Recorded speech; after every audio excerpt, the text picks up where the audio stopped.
Interception téléphonique entre Alassane Ouattara et Boubou Cissé, ancien Premier ministre malien. Alassane Ouattara attaque la Russie de Vladimir Poutine. Dans la conversation téléphonique interceptée, qui a fui dans la nuit du 10 au 11 février 2022, on entend distinctement Alassane Ouattara, dans un cynisme qui fait froid dans le dos, se réjouir de la souffrance du peuple malien. Ces souffrances font suite aux sanctions inhumaines, illégales et illégitimes imposées à ce pays d'un peu plus de 20 millions d'habitants de l'Afrique de l'Ouest par la CEDEAO. Comme une hyène jacassante qui se délecterait de la carcasse d'une charogne, Alassane Ouattara, grand menteur devant l'Éternel, et qui se fait passer pour le plus grand économiste que la planète n'ait jamais connu, avec son arrogance habituelle, a osé s'en prendre à la Russie de Vladimir Poutine. Rien de moins. Déclassant ce grand pays, il affirme avec le ton péremptoire qui est le sien que ce pays ne représente rien dans le commerce mondial et que ce faisant, on peut imaginer que le pays de Vladimir Poutine ne peut rien apporter au Mali. À peine ne dit-il pas de la Russie qu'elle est moyenâgeuse et que la Côte d'Ivoire qu'il peine à diriger est mieux lotie qu'elle. Dans l'audio, il déclare tout méprisant que la Russie a dégringolé de sa posture de deuxième ou troisième puissance économique pour se retrouver à la 11e place. Il ironise même en disant que la Corée du Sud ou le Canada pèsent plus au niveau mondial que le pays des tsars. Puis, il avance que la Russie de Vladimir Poutine ne pourrait non seulement rien apporter au Mali, mais au sacrilège, elle lui envoie du matériel militaire obsolète. Choguel a pu trouver un moyen de faire adhérer une bonne partie de la population à un combat que lui seul est en train de mener, quoi. Maintenant, c'est le combat contre la France, c'est le combat contre l'Occident. Donc, il y a un certain nombre de gens qui sont derrière eux pour ça. Mais ils commencent aujourd'hui à réaliser que économiquement, financièrement, ça ne va pas, ça ne peut pas aller. Mais ils sont idiots. La Russie est la 11e puissance économique aujourd'hui. La Russie n'a même pas les moyens du Canada ou de la Corée. Vraiment, c'est pas la Russie qui va régler leurs problèmes. C'est vraiment, on doit c'est des naïfs et des ignorants. Ils sont très naïfs. Ils sont vraiment très très naïfs. Et il n'y a pas de gens qui réfléchissent autour d'eux et puis sur ces aspects économiques-là. Mais la réalité vraiment est en train de les rattraper. Moi, je pense qu'ils seront écrasés par ça d'ici 2 semaines maximum. Je comprends. On dirait qu'ils sont tombés sur la tête. Oui. Alassane Ouattara ose parler de vieux matériel de la Russie? Pardi, c'est vraiment l'hôpital qui se fout de la charité. Est-il vraiment qualifié pour parler d'armement russe? N'est-ce pas lui qui se fit arnaquer par un véreux mécène français, Olivier Bazin, et qui acheta des hélicoptères Mi-24 et Mi-17 de fabrication ukrainienne? Pilotés par des mercenaires biélorusses, ils s'écrasèrent tous les 4 sans exception. En effet, 2 hélicoptères militaires sont entrés en collision le 27 novembre 2019 à l'aérodrome de Katiola, dans le nord de la Côte d'Ivoire. Un autre crash d'un hélicoptère militaire Mi-24 est survenu le 18 mars 2020 sur le tarmac du groupement aérien de transport et de liaison, GATL, la base aérienne de l'armée située à l'aéroport d'Abidjan, faisant 2 blessés, notamment le pilote et son copilote. Le 10 septembre 2021, un Mi-24 de l'armée ivoirienne s'est écrasé aux environs de 2 heures du matin au nord de la localité de Togolokai, près de la frontière entre notre pays et le Burkina Faso, abattu par des terroristes.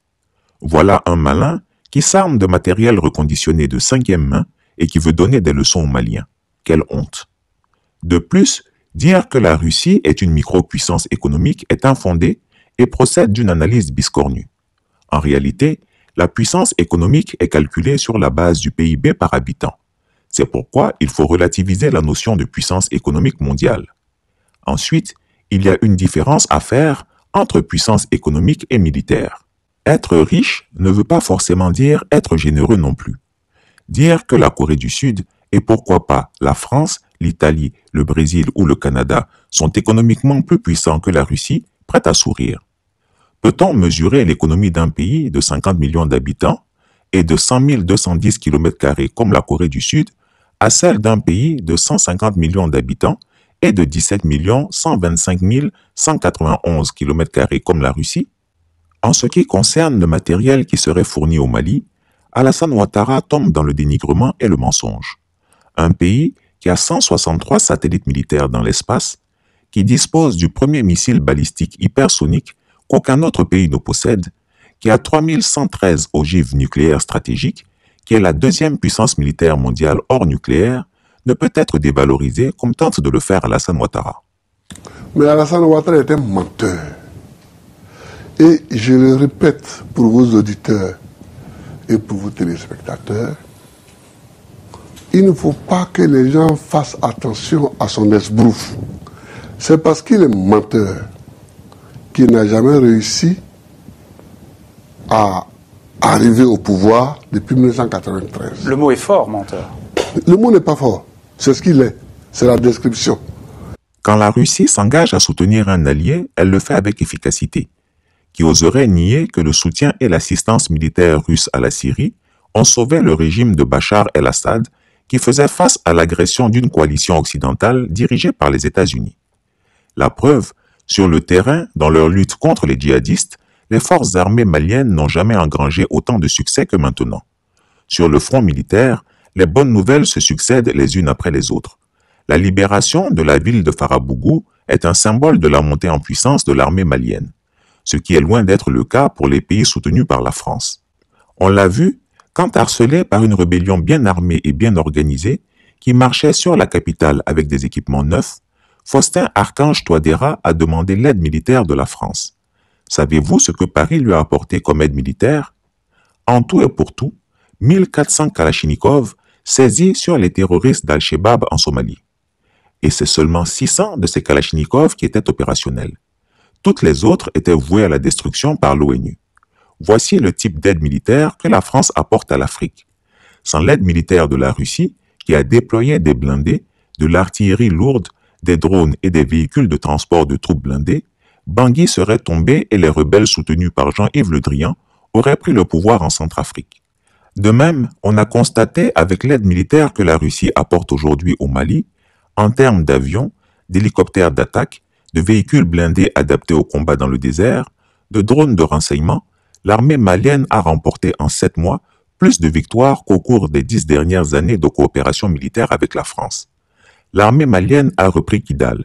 Elle a engrangé des victoires décisives contre les groupes armés, notamment par l'élimination du numéro 2 de la Katiba Massina, Ousmane Sidibé dit Bobala, suite à des frappes aériennes dans la zone de Mopti et de Ségou, dans le centre du pays.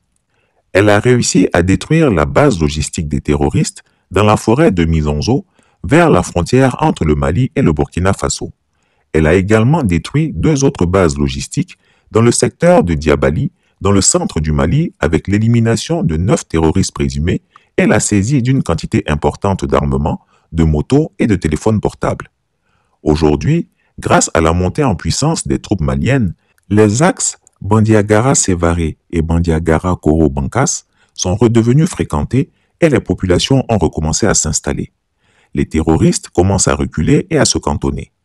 Le moral de la troupe est revenu et les terroristes veulent désormais retourner à la table des discussions pour reprendre les négociations autour de l'accord d'Alger. Tout ceci grâce à l'appui militaire de la Russie.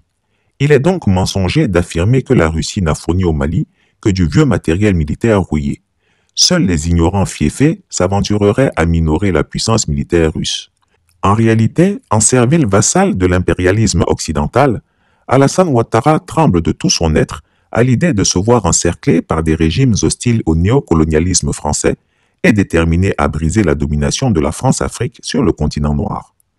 Les événements militaro-politiques survenus en Guinée, au Mali et au Burkina Faso ont plongé le tyran d'Abidjan dans une angoisse délirante. La puissance militaire russe étant supérieure à la puissance militaire française, Alassane Ouattara se sent affaibli, amoindri et circonscrit dans la nouvelle donne sous-régionale.